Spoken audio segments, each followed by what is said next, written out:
Spectacular Spider-Man. All 26 episodes ranked the worst to best. That's what you came for, that's what I'm gonna give you. And you know what? I don't feel like delaying the inevitable today. So why don't we just jump straight into this spectacularly amazing show? And that will surely not be the last time I make a spectacular joke. But anyway... Well, that was underwhelming. Destructive testing is not exactly what I'd call a good episode. In fact, it might be the weakest episode of this show. Firstly, Kraven the Hunter is not one of my favorite villains from this show. He's one of the few villains where I genuinely think he's done better in most other Spider-Man adaptations. Although it's yet to be seen for the Kraven the Hunter movie. But you see, this version of Kraven has very little depth, if any at all.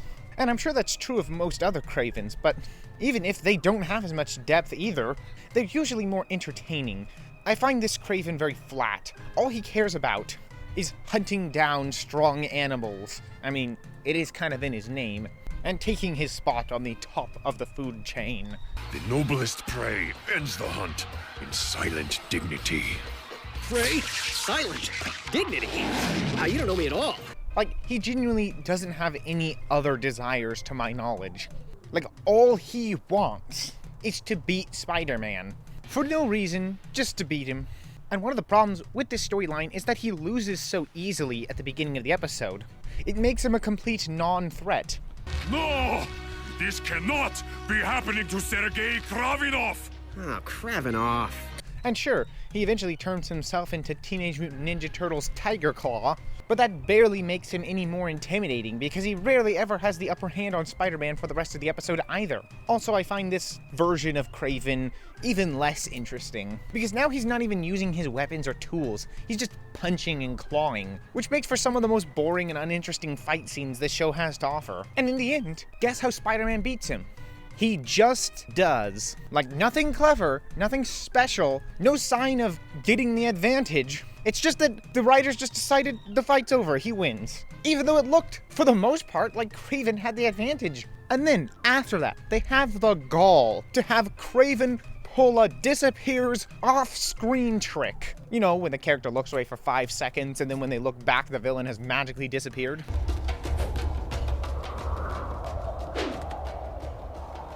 I'll explain one day. It's a neat trick. Yeah, that garbage. And that's not even the end of this episode's problems, because the Peter Parker subplot is not even that good either. There's all the Liz drama going on and whatever, which is fine, but nothing special.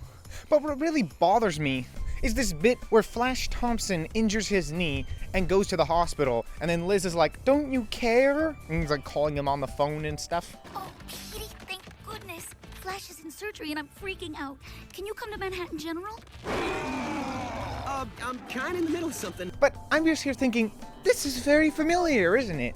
Oh yeah, that's right. Didn't we just do this plotline in the previous season with Aunt May and her heart attack? It's too similar to be pulling another character goes to the hospital. Peter, don't you feel bad about this situation? It honestly reeks of the writers running out of ideas. Thankfully, it's more or less resolved by the end of this episode, and we can move on to more interesting stuff in the next one. But yeah, I really don't have much positive stuff to say about this episode, sadly. I mean, it looked fine. I mean, the animation in this show is always good. That's a positive, I guess. I mean, it's not unwatchably bad. There's no glaring plot holes. It's just really, really weak by this show's usual high standard. But I suppose that's enough ranting about this episode. On to the next one.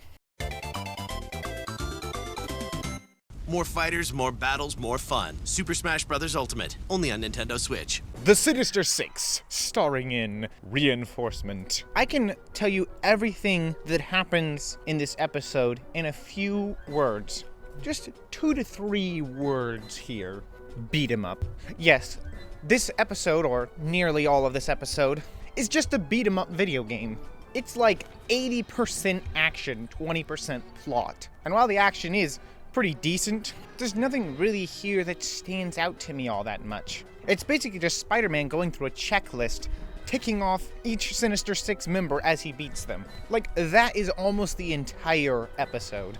There's a tiny bit of drama in the Peter Parker storyline, with him struggling between Liz and Gwen and Mary Jane and all that stuff. But it feels like almost nothing actually happens. Like, the only major plot change to my knowledge, as someone who just watched the episode, is that it shows us Dr. Octopus escaping once again for the final stage of his master plan. Also, it's kind of disappointing that basically every single villain manages to escape except for Mysterio. I guess they didn't want to write another episode where they have to escape in the future if they wanted to use them again, which kind of does make sense. But also, it makes this whole episode of Spider-Man beating him up and defeating him one by one feel even more pointless because of the fact that almost nothing he does actually matters.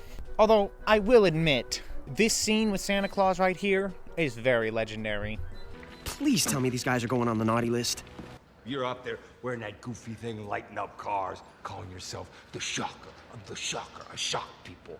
Market Forces is an okay episode, in my opinion. It's not particularly great, but it's not terrible either. The primary villain of this episode is the Shocker, not a particularly famous or exciting Spider-Man villain. He's mostly just doing stuff in this episode for money, and his primary pay relies on him killing Spider-Man once and for all. Spider-Man, on the other hand, is simply trying to get some photos for the Daily Bugle so he can continue to earn money for his aunt. At one point, there's a big battle at this dump location, and Spider-Man ends up in the thick of the garbage, which leads to many hilarious jokes about how bad he smells afterwards. And by hilarious, I mean not very funny at all. Ugh, forget it. You win. Usually when I say Puny Parker stinks, it's a figure of speech, but woo! They're not, like, cringe-inducingly bad, but it's one of those cases where they just keep repeating something that's supposed to be funny, but it was never really funny in the first place, so you just kind of, like, roll your eyes. Eventually, Peter does defeat the Shocker, in his usual outsmarting kind of way, by making the Shocker collapse the theater, which was due for demolishing anyways, on top of himself, while he dodges out of the way. And I should mention as well that even though the Shocker is not particularly a memorable or exciting Spider-Man villain, this show definitely has one of the more intimidating versions of him I have seen in any media. Certainly more intimidating than the Spider-Man Homecoming version. So yeah, this episode is just a bit averagey. Definitely not amongst this show's best. You and I are not so different.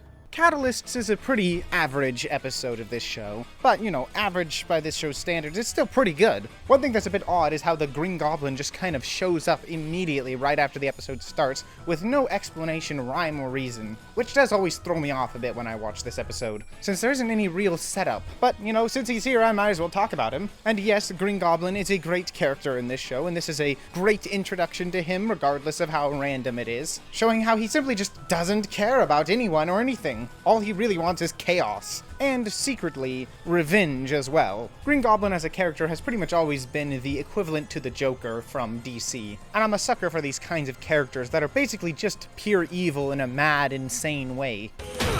You know the old saying, if you can't join them, beat them.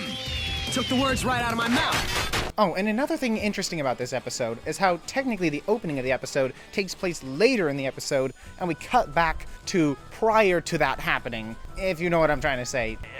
Wibbly wobbly, timey wimey. The point is, the timeline's a bit mixed up in this episode. The Peter Parker side of the story isn't too thrilling this time around, but we get the usual Peter has to forego something he wants to do in order to step in and be Spider-Man when he needs to be there. The whole deal about Green Goblin's attack in this episode has to do with J. Jonah Jameson's son, who's introduced in this episode. The scene where he forces his father to go back and forth up and down the stairs is pretty funny. We're going back down?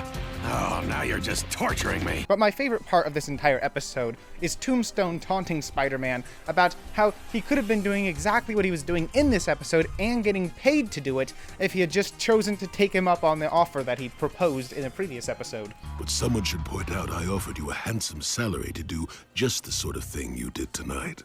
And instead, you've done the big man's business for free. That, my heroic friend, is what grown-ups call irony. Which is just the icing on the cake, except I hate that expression because I don't even like icing on the cake, so I'm gonna say the cherry on top of the sundae instead. Because it's just another layer of how hard it is to be Spider-Man and do the right thing. So yeah, decent episode, but nothing special.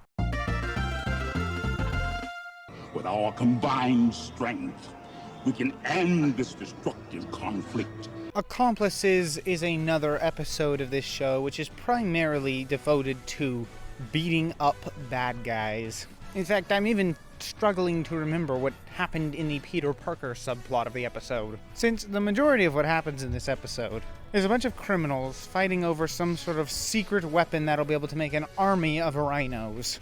This episode also introduces us to Silver Sable for one of her select few appearances in this show, and we learn that apparently she once dated Hammerhead. Not a whole lot, but just pure action happens in this episode. Although I like how pretty evenly matched all of the characters fighting against each other are, that it never feels like anyone is so overpowered they could easily steamroll the others. I mean, even the character you would think is the definition of steamrolling, Rhino, when he shows up, is so unagile compared to the other characters that it makes it hard to even hit them. But since he doesn't want any more people like him so he can be the one and only Rhino, and Spider-Man definitely doesn't want any more, they ultimately decide to team up, which is pretty interesting to watch. And it helps to patch up Rhino's one main weakness, a lack of agility, since Spider-Man has that in spades. Somehow I find myself already running out of things to say for this episode.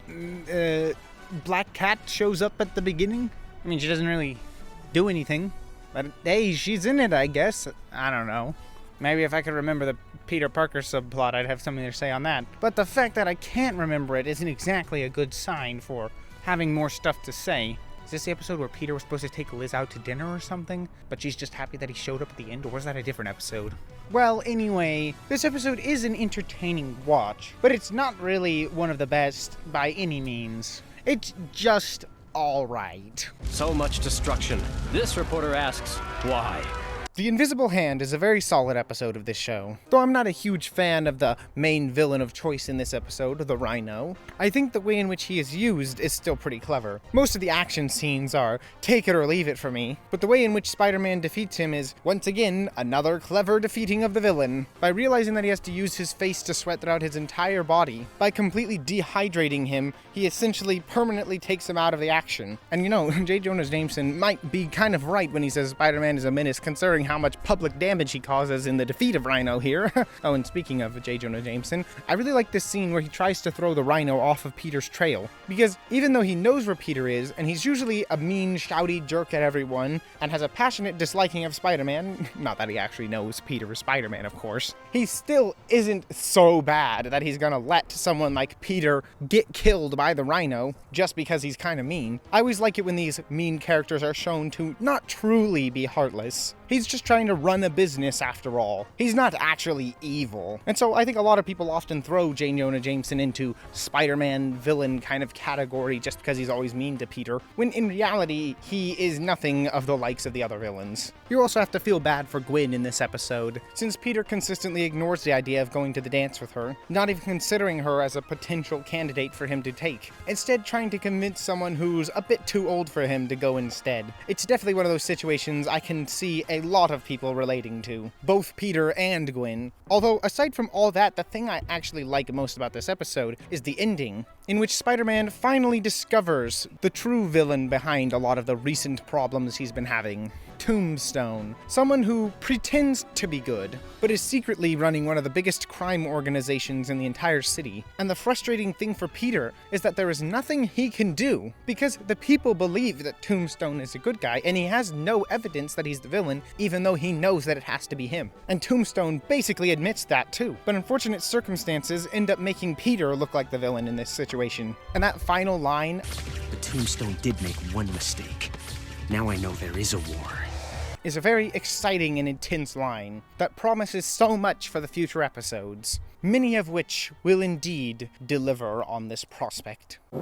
Look, up in the sky, it's a bird! It's a plane! It's the Vulture! Survival of the Fittest, the first episode of Spectacular Spider-Man. I think this episode is a very good introduction to the show, but it isn't anything particularly special, at least not by this show's standards. It shows us the struggles of Peter knowing that he's Spider-Man, but having to be the wimp at school anyways because he can't blow his cover, and thus is forced to forever be the unpopular guy because of this situation.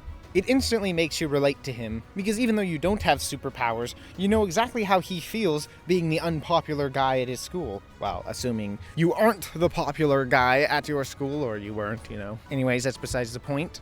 Another great thing this show does is also introduce us to Aunt May and her personal struggles, which Peter likes to often take on as his own personal struggles because of how much he cares for her, being the only one of his family who is still left. And I think this show does a great job creating a bond between the both of them. But that's just the Peter Parker side of the story. This episode is mostly actually about Vulture and how he became a villain. After Norman Osborn refuses his requests, he uses the Vulture technology to try and get his revenge on him. And there's a lot of really great action sequences in the skies above the city in this episode, which really help to showcase the many different abilities and skills that Spider-Man has. And I like that they use Norman Osborn as a hostage in this episode as well, which also further helps to show us that the main priority of Spider-Man is helping those in need, not stopping the villains. And he will always prioritize helping people over defeating the villains.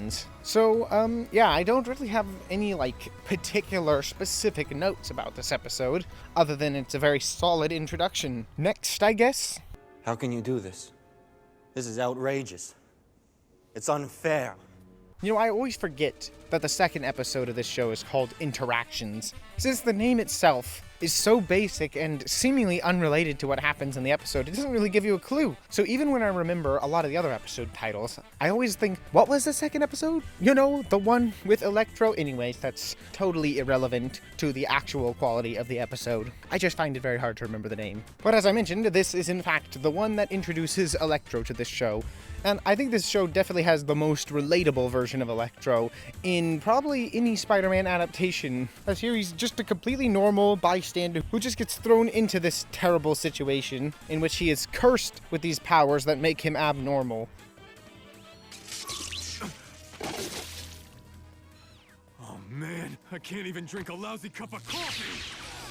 And I like how in this episode, Peter ends up getting so preoccupied with his own problems that he ends up undermining Electro somewhat, only making the situation worse.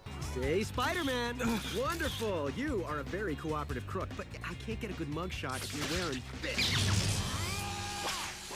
But in the end, I think the way that he defeats Electro, by causing him to fall into a pool of water, is actually quite clever. And in fact, most of the ways that the villains are defeated in this show is clever in general. It's one of the show's strongest aspects. A villain never just gets defeated, they're always outsmarted.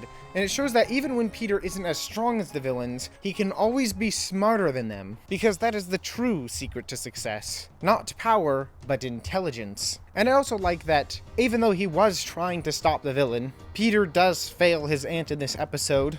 Listen, I'm running late again, but... Peter, you're taking advantage of our arrangement. Calling in late every night is not acceptable. Sorry, I can't hear you. Static. I'll be home soon. Bye. And forced to admit his error. And it really makes clear just how overwhelmed he is with all this constant responsibility. And trust me, I know that feeling of too much stuff to do, that there's simply not enough time. So yeah, this is another very solid episode. Around the same quality as the first episode, I would say. Really getting this show on a consistent starting streak. Oh, I knew I wasn't crazy. Oh, yeah? Well, no one asked you, farm utensil, Bob. Reaction is the episode that introduces us properly to Dr. Octopus. Although he was in a few previous episodes, this is the first one where he becomes the villain as we know him. I love the way that Otto Octavius is portrayed in this show, and this episode in particular, with him being so insecure about his works, and wanting to get everything right, but things keep going wrong anyways, just constantly building up this insecurity inside of him. I can't have weak men in my organization, Otto. Don't make me get rid of... Octavius, are you in there? Yes. I'm sorry. I'll do what I'm told. Until, of course, this moment where he snaps, and the claws begin to take him over, feeding off of his insecurities, making him believe he has to become something more powerful to stand out, to prove himself. It's some great writing, and honestly, it kind of makes you feel bad for him a little bit when Spider-Man is constantly taunting him throughout the episode, since it's stuff like that that caused him to become a villain in the first place. Doc, your bedside manner stinks. Do not insult my intelligence, hero. The carnival/theme park ending of the episode is also a great setting for a climax that really stands out, and is perfectly suited to the many long arms of Dr. Octopus climbing across the roller coasters and such. The scenes with Peter's school gang are also pretty good, though nothing too notable worth mentioning. Overall, another solid episode from this series. It's all about Misdirection. Blueprints is the episode of this show which introduces us to Mysterio. And it's a pretty average episode in my opinion, though there's not really much I could say necessarily bad against it, although I do find the bat animatronics that Mysterio uses to be a little bit ridiculous with how they talking for some reason. Well, that's really the only negative I can think of. It's just that there's not much in this episode that really stands out. I mean, I like that Peter has this checklist of things he needs to do, and literally nothing on that checklist actually gets done. Okay, 1, talk to Gwen? Nope. 2, find Eddie? Nope. 3, write Harry? Nope. 4, buy thermals? Nope. Which is pretty entertaining, I guess, and relatable. Mysterio himself, though, is a decently entertaining villain in this show. I also like that when he's caught in the end by Spider-Man, he just straight up admits exactly who he is, even though he didn't have to, just because he wants to take credit for all the stuff that he did. Oh, right, on the boat. You were dressed as the crewman. As the waiter! Why make your android look just like you? You could have made it look like anyone. And let anyone take credit for the role of Mysterio? The way that Spider-Man beats Mysterio is also a very clever thing, being that there's so many illusions around him, he doesn't know what to trust, so he instead focuses only on his spider sense to lead him through it. Because his spider sense will always detect what the real danger is, preventing him from getting tricked as easily, which is a very smart way to use one of Spider-Man's key mechanics to defeat a villain. And lastly, I just have to mention this legendary Stan Lee cameo scene. Behold! I am Mysterio, here to save the world from the evils of technology corrupting the human spirit. Are we being punked? I could have done it, Father! I could have done it! For you! Growing Pains is an episode that really stands out to me in that it's about a character that you really don't see get much attention in just Spider-Man things in general. That being J. Jonah Jameson's son, where in this specific episode he gets affected by alien spores, which start to affect his physical and mental chemistry. At first he just wants a normal life, but he's convinced by his father that he should be a superhero and stop Spider-Man. Unfortunately, this starts to build up the mental problems inside his head caused by the spores, and soon he starts to lose it. Of course, not helped by this is the fact that Venom is also in this episode.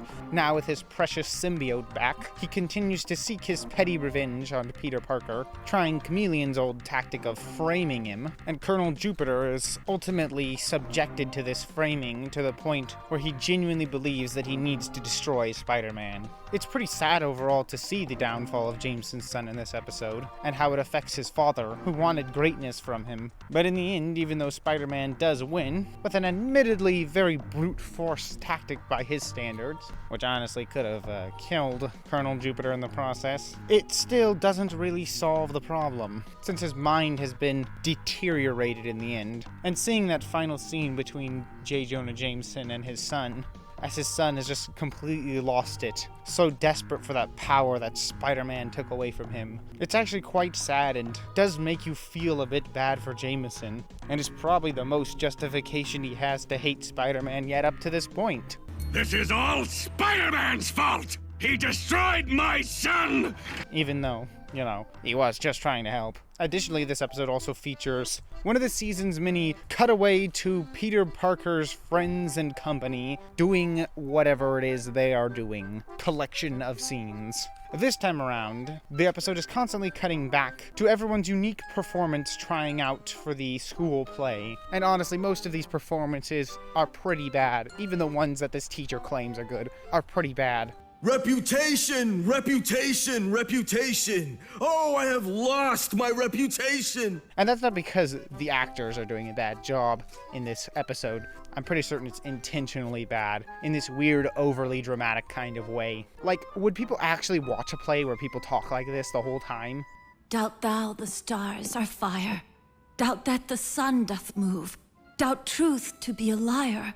That seems pretty 15th century to me. It kind of unfortunately feeds into this idea that this is what true acting looks like, when honestly, real acting is just convincing someone that you're a real person and not a fictional character. And in order to do that, you have to come off as realistic and believable. And being so overly dramatic like this does not make you realistic or believable. But this is mostly just a pet peeve. There's nothing really actually wrong with the episode here. And it is pretty funny to see all the different performances of the characters. For to define true madness, what is to be nothing else but mad? This is supposed to be English? In a weird way, I do kind of agree with Flash Thompson, though. Like, this old dialogue sounds ridiculous by today's standards, and especially if you say it in such a ridiculous way as the other actors are saying it. It would probably make a lot more sense for this play to be using a more modernized version of the script, especially because these are just students. They're not professional actors, and so making a script more understandable, you would think, would make more sense and help the students to actually learn how to act much better. I mean, it's not necessarily an acting class, but still. Maybe the only reason I care about this so much is because I took an acting class. You know, it was alright, but, you know, there were some things that could have been done better in that class, if I say so myself. Anyways, I should probably just move on to the next episode already. I hope you are enjoying this spectacular video so far. Or at least I hope it's spectacular.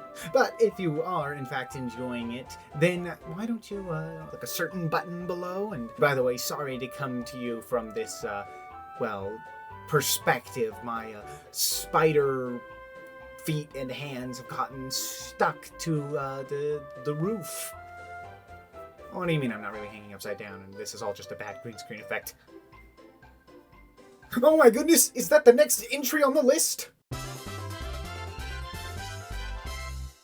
Everybody has a lot of good inside them, and everybody has a little bad. First Steps is another solid addition to this show's lineup of episodes. It's not really the most notable episode in any category, really, but pretty consistent throughout. Sandman stars as the primary villain of this episode, although a bit more time is put on the idea that there is some good in him, as Spider-Man does try to convince him earlier in the episode, and though he fails then. With your powers, you could do some real good, help people, but you waste it on all the same stupid crimes Flint Marco committed. Gee, do you really think I could be a hero like you? Well, yeah, I mean, with great power comes great gullibility! In the end, he's able to convince him without even realizing it, because Sandman was never out for blood or anything like that. It was always about the money, and he'll stop unintended casualties if that is something that's set to happen along the way, showing us that he's not really a pure evil villain. I also like the scene with the little girl on the beach, hinting at his true motivation for why he's always trying to steal money, as well as showing us a bit of that person that could be if he hadn't turned to a life of crime in order to solve his problems. This episode is also one of many from this season that really loves this whole gimmick of cutting back to random one-off scenes of characters from Peter Parker's life, attuned to some sort of, how do I put this, gimmick, I guess you would say? In this sense, what I'm trying to say is that every time we cut back to the Peter Parker stuff, it's usually via one of these recordings of someone at Flash Thompson's birthday party. Peter actually does show up at the party itself for a short while, but most of what we see of it is just from these recordings. And hey, look, is that Eddie Brock? So if you run into my bro, Pete, tell him we'll see him soon. Yes, that's the one thing that I like most about this episode, actually, even though it's the smallest overall plotline, is how Eddie uses Peter's fear and paranoia to get him to show him exactly where Venom is, since he refuses to let his obsession go. It's actually a pretty clever and unorthodox plan, and it really just goes to show you the lengths he's willing to go to be with his precious. Pretty great episode. Next. Please let this be a normal field trip. You know, Probable Cause is an episode I frequently forget exists in this show. Not because it's bad. I mean, this show practically doesn't even have any bad episodes, except maybe that Kraven one. But just because there's nothing really, spectacular about this episode that stands out. Shocker is one of the less interesting villains of this show, and his two allies aren't exactly very impressive themselves either, working on a mission for Tombstone to try and raise his pedigree in the crime world. but he himself doesn't do much. Although I do like the scene at the beginning where he takes Hammerhead off of the team, at least temporarily, because of his past failures. I also like how Hammerhead tries to be the big dog, super important boss leader character in the previous episodes. But here we are once again reminded of how small he really is compared to someone like Tombstone. He likes the idea of having that power, but all the power that he has is simply being lent to him. It's not his own power. And I like how that frustrates him. Meanwhile, in the Peter Parker subplot, there's some interesting stuff with Flash Thompson, where he discovers the truth of what Harry was doing to himself previously, which allowed him to become so good at football, and how even though he complains about the fact that if this information gets out, their team could be ruined, in the end he ultimately chooses to reveal that information himself, showing that there is an honorable side to him, that a victory not earned fairly isn't a true victory at all. And this is finally what earns him favor with the girl that he has been wanting to go out with, who didn't really have much interest in him until this point. And another interesting factor about this episode and a few others, but it mainly culminates in this episode, not necessarily because it goes anywhere, but this is just the last episode where it's a kind of important plot point. I mean, it's never really that important because whatever it was building up to never happened because they canceled the show. And I'm referring, of course, to George Stacy slowly starting to figure out Spider-Man's identity, something he keeps hinting at in previous episodes, showing that he is pretty certain that it's Peter Parker. Oh man, my new camera! I suppose you left it on auto shoot to try to get a few pictures while indisposed. Yeah, exactly. It would have been interesting to see where this subplot actually went, and it is fitting that someone like George Stacy would be able to figure out his secret identity, since he is a policeman, and he is trained to figure out the facts and put them together. And by using his observation skills, he could obviously see the similarities between Peter Parker's life and Spider-Man's life. But alas, 'tis a plot line that is a casualty of the show's ridiculous cancellation. You're the best bad influence ever. Persona is a very interesting episode in this show, as it is the first episode in one of the most significant arcs of this series, the Venom arc. This episode introduces us to technically 3 new characters, but mostly 2 for now, those being Chameleon and Black Cat. The third character I'm referring to, of course, is Venom, but he's just a suit in this episode, so he's not really a character just yet. First, let me talk about Black Cat. She has got to be one of the most, how do I put this, romantically obsessed characters that I have ever seen in an animated show aimed at families. Are we going to be bad guys together, partner? Or just plain bad? It's clear she only wants one thing, Spider-Man. Not necessarily because she loves him so much, but more so that she just wants him for herself. She spends the entire episode obsessing over this guy. Now you may think based on the way I'm wording all this that I don't like that, but I don't know, I don't necessarily have a problem with it. It just stands out to me how much they lean into the attracted to Spider-Man side of her character. But anyway, there's also Chameleon, who's a bit of an underrated Spider-Man villain, probably because he's never appeared in a movie yet. And no, the bus driver from Far From Home does not count. The way he frames Spider-Man for all the crimes in this episode is genius, especially with how it ties into Peter's new suit, showing that he's the real Spider-Man because he has a different appearance, and the fake Spider-Man, aka Chameleon, just assumes that he'll always appear in his default outfit. It's also hilarious to see how Jonah Jameson is so happy that he can finally prove Spider-Man is a menace, only for Spider-Man to have definitive proof that he is wrong. You don't even have the costume right! I'm in mourning for my buried wreck. Just like Picklepuss will be when he's forced to print a retraction. Retraction? Listen, Webhead, nobody tells J. Jonah— See? Even the Jolly One himself knows I'm the genuine article. But my favorite thing about this episode might just be the bit where Spider-Man tries to find a loophole to justify himself keeping the suit because it makes him stronger, even though he knows it's wrong to keep it. But he tries to tell himself that he didn't really take it. It just happened to attach itself to him. So he's not really in the wrong. Maybe it's okay that I sort of unintentionally stole the slime from the Connor's lab. And maybe it's better for everyone if I don't return it. It's a great way to show the flaws of Peter and how he sometimes does succumb to not always doing the right thing, especially in this case where he thinks doing the wrong thing will help him do more right things in the future, which is of course a terrible mistake, but that's what makes it work so perfectly. So yes, I truly believe this to be another excellent episode. I don't care. I'm winning. I'm done. Competition is actually quite an excellent episode of this show. It features Sandman as the primary villain, and the sequence in which Marco gets turned into Sandman is actually quite chilling and really well executed. What have we done?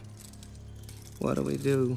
And I like how much trouble he causes for Spider-Man because of the fact that he is basically indestructible and unbeatable. Sandman is also one of those villains whose obsession with revenge actually makes a lot of sense, since we've seen him in previous episodes constantly failing to steal money, always being stopped by Spider-Man. The final battle with him and Spider-Man at the construction site is also very good in my opinion. There's a bit of back and forthing, but the ultimate way in which he's defeated is yet another clever villain defeat in this show, having Spider-Man essentially turn him into a statue, being the perfect way to defeat him. And it's using the setting of the construction site well. It also shows how Peter uses the knowledge of his setting to his advantage. But if that was all this episode was, then it certainly would not be this high on my ranking. The real reason I've placed this episode so high is because of the Peter Parker high school subplot, actually. Yes, that is right. The superhero action stuff is the weaker part of the episode. Peter Parker and Harry Osborn playing football is the real draw. But what I actually like about this is not the fact that they're playing football, but rather the fact that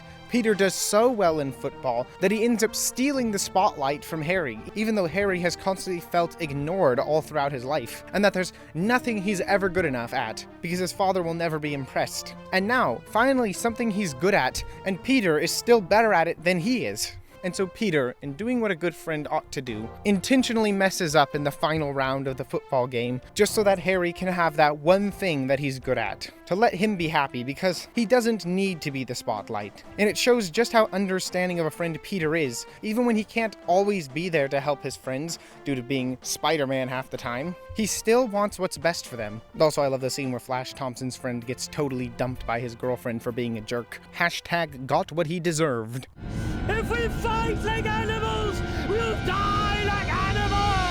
Ah, natural selection. I did a YouTube short on this one. I don't really make those YouTube shorts anymore. Who knows? Maybe by the time I actually release this video, I will start doing them again, but I don't think so. They kind of were mostly flops, so, you know, I bet 99% of you watching this video didn't even know I made a YouTube short on this episode.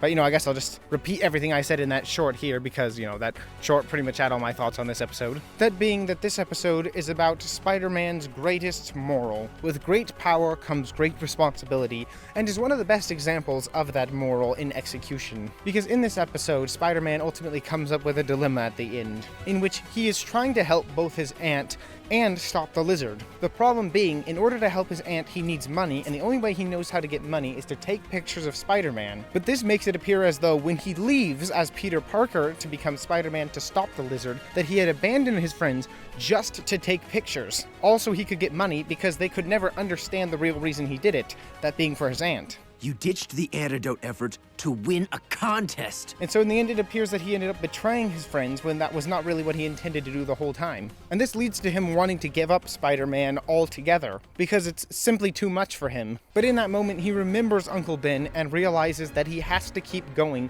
because being Spider-Man isn't about how much people like you or how much they understand you or respect you, but how much good you are doing for the rest of the world. Spider-Man's no magic wand, but thanks to the webhead, Kurt's cured. So what if nobody threw a parade? Spidey stays because Spidey's needed. It's not about him, it's about everyone else. And that's what makes Spider-Man such a great hero. Oh, and also all the stuff with Lizard in this episode is pretty great too. He's a very relatable villain. Don't you see what this means? To me? To the world? We can literally heal millions! And those scenes with his son thinking he might turn into a monster forever are very sad and definitely make you root for Spider-Man to save him and not just defeat him. So yes, this is a very strong episode of the show in my opinion. Down, down, the Goblin, down, down, down, down, down, Goblin, down. The Uncertainty Principle is a fantastic episode. It's one of the best showcases of how well this show manages to balance the superhero action and the down-to-earth human relationship drama stuff so perfectly. It's actually crazy. Plus the plot twists and red herrings that this episode plays with are also great as well. I absolutely love how this episode forces Spider-Man to work with Tombstone temporarily in order to survive Green Goblin. And afterwards, the audacity of Norman to frame his own son, causing Spider-Man to believe that the mystery has been solved. No. He needs you. And what good could you do him locked away for a crime you didn't commit? And make him more reluctant to fight Green Goblin if he should ever return in the future. And Peter is so easily able to believe it because he had grown suspicious of Harry himself. The whole situation makes Norman/Green Goblin into the kind of villain you just love to hate so much. I know you're Norman Osborn!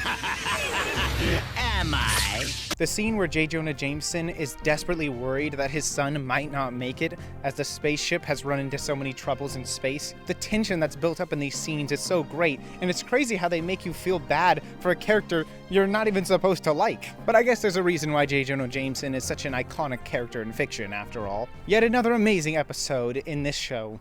Yeah, well, that was just phase 1 of my new 18-phase master plan. Even though I find that Season 2 gets off to a slower and not nearly as good start as the first season, the final episode of its first arc, Sheer Strength, is actually quite a good episode. Doc Ock replaces Mysterio's spot in the Sinister Six from the previous episode, and he begins his mission to try and hack into the national databases by manipulating Gwen's father. And he does this, of course, by kidnapping Gwen, which only extra provokes Spider-Man/Peter into action to stop them. I love how even though Captain Stacy wants to save his daughter, he's still very reluctant to trust Dr. Octopus. And at the end makes the smart decision to force Dr. Octopus to prove that he's going to do what he says he's going to do. I want to talk to Gwen. This is no time to test me, Captain. I'm not doing anything more until I know she's okay. Miss Stacy's resting at I talk to her, or you get nothing. Fine! Something which ultimately helps Spider-Man to actually get the advantage in this situation, making it so that Doc Ock has to actually come down and fight him if he wants to get what he wants. And I like that even though Spider-Man wins and beats Dr. Octopus, foiling his plan, he isn't out of trouble just yet. And in fact, he nearly goes down with Dr. Octopus's entire base. But it's through the determination to not give up on Gwen, to save her, not just himself, that ultimately allows him to power through sheer strength, if you will, and rescue her. And I also like that Gwen points out Electro, who he almost left behind. What about him?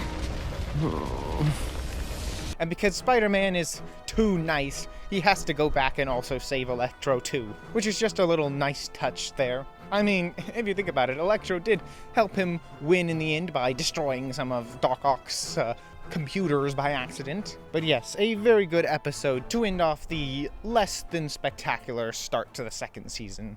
No one should have that much power. Tough. Group Therapy is the episode of Spectacular Spider-Man which introduces us to the Sinister Six. And in my humble opinion, I happen to think it's very good. Firstly, I love the way that the villains escape at the beginning of the episode. I love how it's so well planned and thought out, and that they don't just happen to get lucky or brute force their way out. But there's some real strategy going on here, and that's a key element of this episode. But let me shift over to the Peter Parker story for a moment, as I love how in this episode, things just continue to get worse and worse for Peter as it goes along.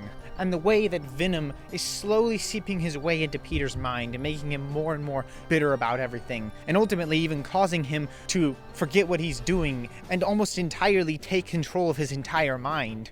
It's actually quite disturbing, especially seeing how Peter is still reluctant to accept the fact that Venom is not a good thing because he wants that extra power. And indeed, it's a perfect fit that he has this extra power from Venom in this specific episode, because it makes you wonder how he would have actually been able to face all of the Sinister Six without that extra power. Plus, Plus, it's cool to see the Sinister Six fighting Black Suit Spider-Man here, since it feels rare in media that you ever see Black Suit Spider-Man outside of just a dedicated Venom storyline. But anyways, regarding the Sinister Six and the way they attack Spider-Man at first, actually forcing him to retreat is very interesting, showing us just how much more powerful they can be when working together. The only catch is, of course, that because there are so many of them and they're only fighting one enemy, it's so much easier to topple over each other than actually defeat Spider-Man, which is, of course, how he, or should I say Venom, ultimately beats them in the end, since their biggest weakness is each other. Oh, and also I just love the fact that they're so threatening as a team, that they basically just prance around the city doing whatever they want until Spider-Man stops them,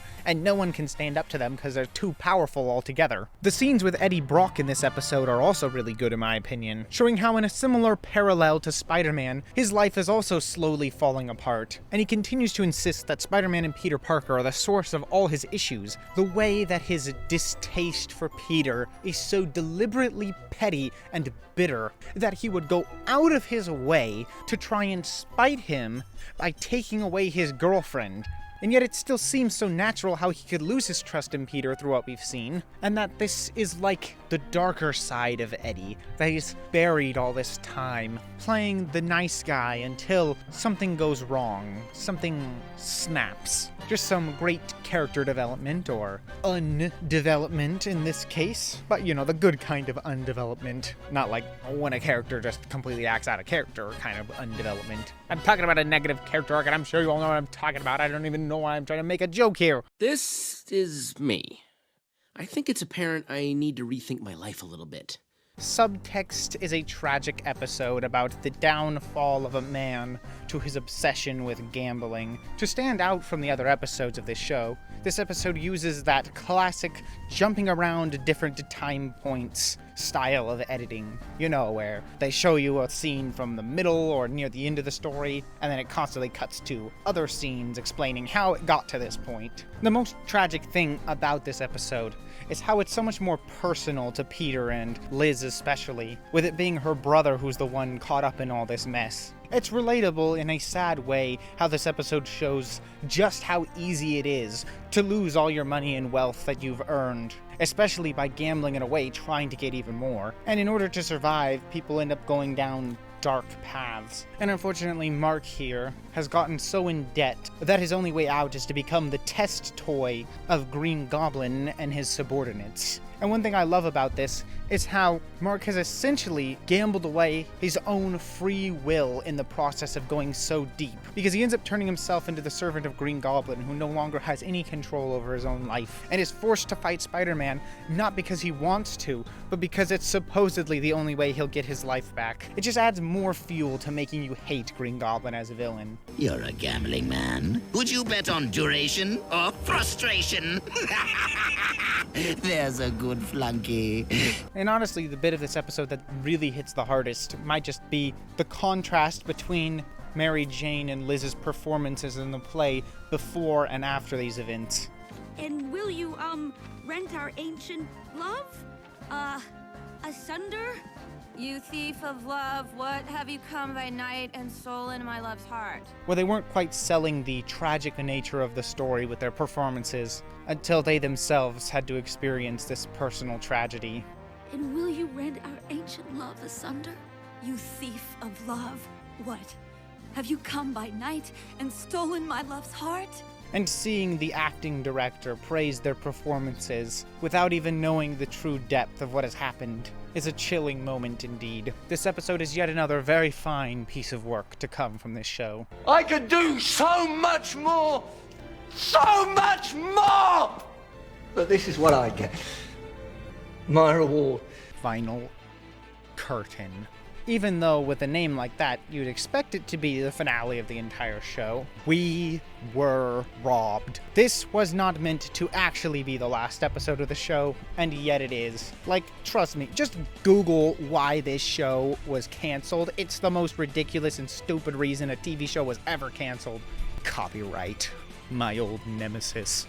But yes, regardless of how much we were robbed of so many amazing storylines that could have been told, and the ones that were never properly finished either, this episode is still really great at least. So we can at least say that the show goes out on a high note. Thankfully, one of the plot lines that is sort of resolved in this episode is the truth to all the Green Goblin mysteries, as this episode finally reveals to us that it really was Norman Osborn the whole time.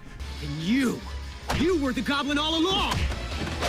And that he was just framing Harry and other people to throw them off his trail, so that Spider-Man wouldn't think to stop him as Norman Osborn. The final battle over the dark night sky of the city is also a great setting, especially with how Norman has taken over the entire crime scene and unleashed his thugs, as well as several booby traps throughout the entire city to make sure everything is under his control and that Spider-Man cannot escape him. I mean, he very nearly gets him in this episode. I mean, his suit gets all torn up and everything. It's a really climactic battle. I think it's also genius how Chameleon is involved in all this, to really throw Spider-Man off of Norman's scent, by convincing him that Norman really is not the Goblin, because how could they exist in the same place at the same time? Norman Osborn never apologizes. I did not sign on for this. The Peter Parker storyline drama is also pretty solid in this episode, as Peter finally comes to the conclusion that his relationship with Liz isn't exactly working out as he hoped, and he still has stronger feelings for Gwen than Liz. But the tragic fate that seemingly befalls Norman Osborn ends up tearing him away from Gwen at the last second in one of the show's mini plot lines that was meant to be resolved in a later season that never happened. This, combined with the fact that it is revealed Norman wasn't actually killed, really make you feel like this was just the beginning. How could they murder my boy when he was so young? Yeah, by the way, this show was supposed to be at least 5 seasons. Meaning, we were supposed to get 65 episodes, and we only got 26 of that. Just let that sink in. Like I said, we were robbed. This final episode will always be bittersweet. While it is a very good episode, it's so tantalizing with how it teases so much more that could have been. I vowed revenge. Cheap revenge. Nature vs. Nurture is, wow, what do you know? A good episode. It's almost like most of this show is good or something. But anyway, I like how this episode immediately starts off as such a contrast to the previous 2 episodes. Having now abandoned Venom and thinking him destroyed once and for all, Peter is in a much better mood. Even though his actual situation hasn't gotten too much better, it shows in a subtle way that these things you may rely on like an addiction that you think you need to make your life better may actually be making it worse and holding you back from feeling good. But sadly for Peter, things start to go downhill pretty quickly once again, when Venom/Eddie shows up to try and ruin his life once and for all by going for the heart. And I like that eventually this line of logic leads Peter and Eddie to completely different conclusions, as Peter misjudges what Eddie would think is the person he most loves, thinking that Eddie will go for Mary Jane when he in fact goes for Gwen instead, since Eddie has known for much longer how much Gwen cares for Peter, and how much Peter, without even realizing it, cares about Gwen, whereas he's only recently met Mary Jane in comparison. And also, this battle scene on the Thanksgiving Day parade floats is probably one of the most creative and interesting battle scenes for a superhero fight in any piece of media I've ever seen. And once again, Spider-Man finds a clever and interesting solution to ultimately beat Venom, one of my favorite running themes of this show, as I'm sure you know by now by how many times I've repeated it in these reviews, but here it's extra clever, by manipulating Venom to want to come back to him, by pretending that he's nothing without him and weak. He toys with Venom just to get him off of Eddie, and when he's vulnerable, ultimately seals the deal. And by the end of it all, Peter finally seems to be getting things on track, and finally understanding how much Gwen actually likes him is a moment of realization. But if only he knew how complicated his love life would be getting in the next season. But yeah, anyways, next. If you can't do the time, don't do the crime. Okay, time's up. Now get out. One of the most unique and interesting episodes in this entire show has to be opening night, as the main plot revolves around the idea of Spider-Man testing a prison, only to have Green Goblin hijack that prison and try to lock him inside so that he can be murdered by all the villains he put away into that prison. Which is a really interesting and unique idea for a plot, especially with all the additional subplots this episode adds as well. With Black Cat trying to break into that prison, not to help Spider-Man, but to save her father, but she also wants to help Spider-Man along the way too, since, you know, she kind of has the hots on for him. It's also pretty hilarious and entertaining to watch J. Jonah Jameson constantly rooting for the villains to beat up Spider-Man. Once again, just because he's so petty and hates Spider-Man so much that it almost doesn't matter to him if all the villains escape, so long as Spider-Man doesn't. And I love how George Stacy even points out how ridiculous J. Jonah Jameson's logic is, but he doesn't even care. Jonah, you can't seriously be rooting against Spider-Man. He's our only hope of regaining control of the prison. Well? I'm thinking. Meanwhile, all this is going on. The play that the characters had been rehearsing for throughout this entire season is also taking place. Harry is mysteriously not there, of course to make you believe that he is Green Goblin and that's why he's not here. But, you know, as the final episode of the show would reveal, that isn't exactly the case. It's kind of funny to me how ridiculous some of these costumes are. I mean, I see what they're doing here, trying to make these characters look like Spider-Man and Green Goblin, to sort of mirror the fact that they're fighting each other in this episode. But imagine wearing a costume like that on an actual play. I don't know if your reputation would ever recover. No, and that reminds me, I also love the way that Green Goblin is quoting lines from the play and talking in a very poetic way throughout this episode. It just adds a lot more charm to the whole thing.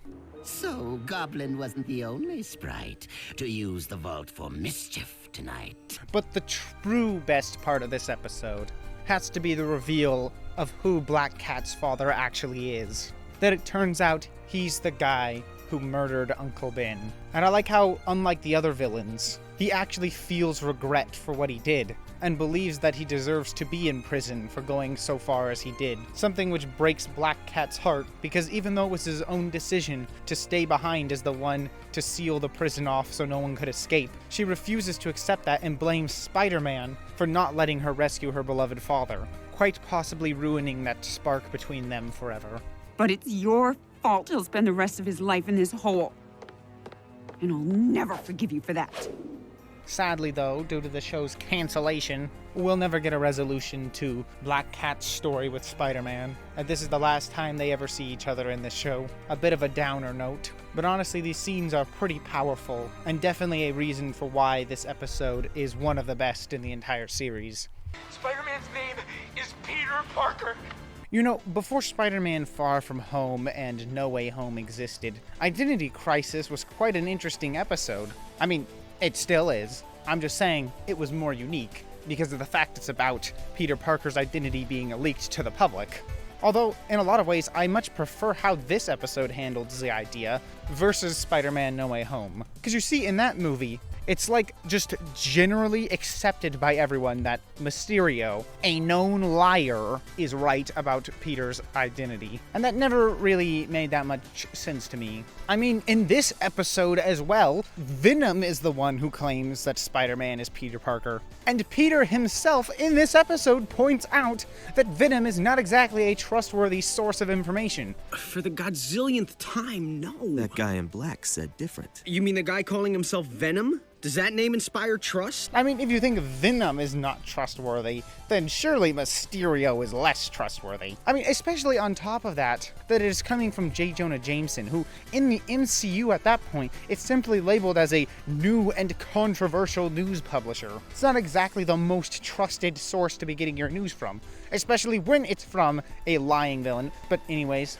my point is, in this episode, it is not immediately believed that this is true. And throughout the entire episode, Peter is forced to keep lying to everyone in order to try and keep his identity truly a secret. But that's not what Venom wants, of course. And so he's out to 100% prove that what he said is in fact true. Venom's maliciousness reaches its peak in this episode, as he doesn't care what he has to do to hurt Peter Parker, even if it hurts other people in the process. And I really like how this episode explores all the ways in which Peter's secret identity is so important. And even though he feels guilty about having to lie to everyone about the truth, he has to, because if he doesn't keep it secret, it'll only cause more troubles for everyone who knows him. Troubles he can't deal with, not like, say, someone who's rich like Iron Man, who deals with publicity stuff all the time. Peter doesn't have the time or money to deal with that kind of stuff, and neither do the people who are connected to him. This episode probably has this season's best use of the constant cutaways to random characters doing whatever the plot of the Peter Parker subplot demands them. And in this case, it's simply answering what they think about whether Peter Parker is actually Spider-Man. And the reactions are both interesting and comedic. And I love the wide variety of responses that the people who know Peter give the news outlet. Aunt May's reaction in particular is very hilarious to watch. Is your nephew Spider-Man?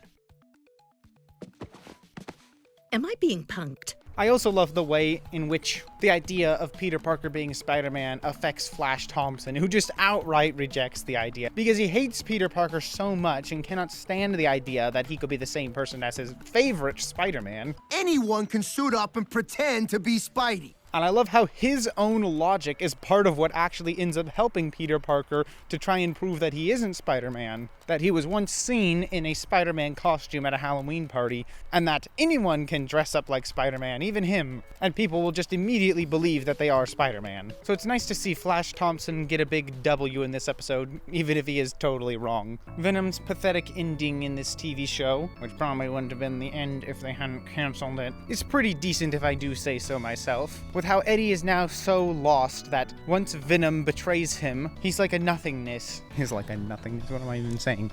He's just completely soulless. His only personality that remains is hatred of Peter Parker and love for Venom. And when both his plans have failed and Venom has betrayed him, it just leaves him as a raving lunatic, robbed of the thing that he thought made his life so much better. Help me get it back, please! Eddie, it's over. And even though Peter's just trying to help him, like every addiction, feasts on your brain once you become so far enveloped in it. And his desperation to get it back is a sad thing to see for what was once a pretty good guy, who is now barely even a shell of his former self. An excellent episode of this show, in my opinion.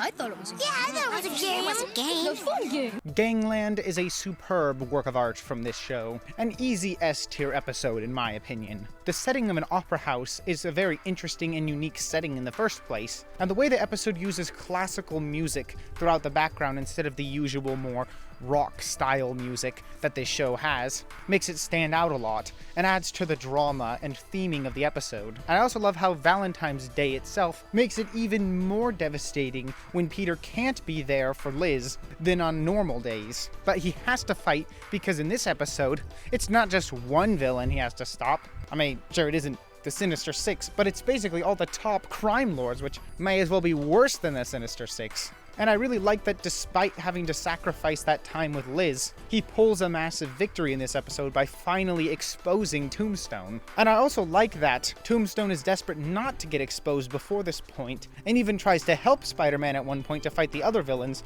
in a failed attempt to protect his reputation, showing us once again how devious he is. A truly despicable, but also great villain. Oh, and when it comes to the Peter Parker Valentine's Day stuff, I also love these scenes where a mega crap ton of characters squeeze into this one booth to spend the Valentine's Day together. Specifically Flash Thompson over here, who is desperate for help from Peter Parker to stop him from saying something stupid that'll embarrass him in front of his girlfriend.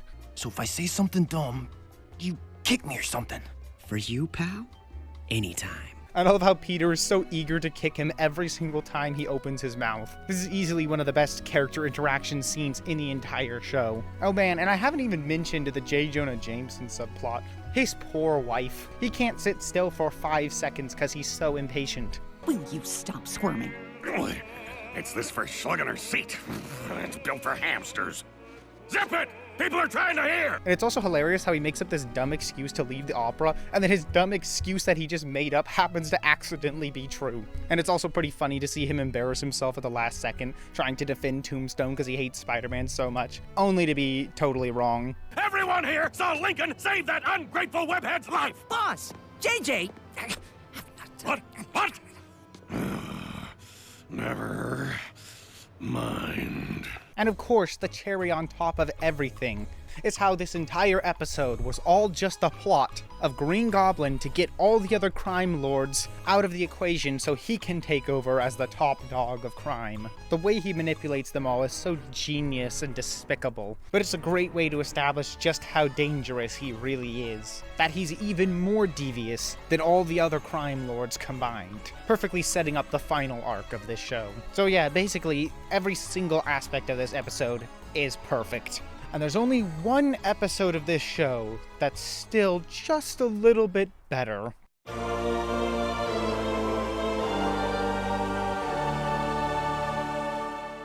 Intervention, in a lot of ways, may just be the definitive episode of Spider-Man, quite possibly out of any Spider-Man show ever made. It perfectly manages to capture all the themes of this character and his story, all while also giving us a glimpse into this specific Peter's backstory, something which was initially skipped at the start, but used here to extra potent power because of what it means with relation to his life slowly falling apart, and all because of Venom, a tantalizing poison on his mind, almost like an addiction, this power that he thinks he needs in order to succeed, but really it's only making things worse for him. The fact that Peter is pushed to the point where he even considers doing jobs for Tombstone to make up for the fact that his life is slowly starting to fall apart. No, yeah, and those hospital bills? Very relatable right there. And of course, brushing off his friends for no particular reason at all finally pushes him to the point where he has to get rid of this thing. What about the battle with the Sinister Six? The one that we slept through? Or the fact that we asked Tombstone for a job? Or the fact that we keep thinking we instead of I. It's the symbiote. It's changing me. It's taking over my life.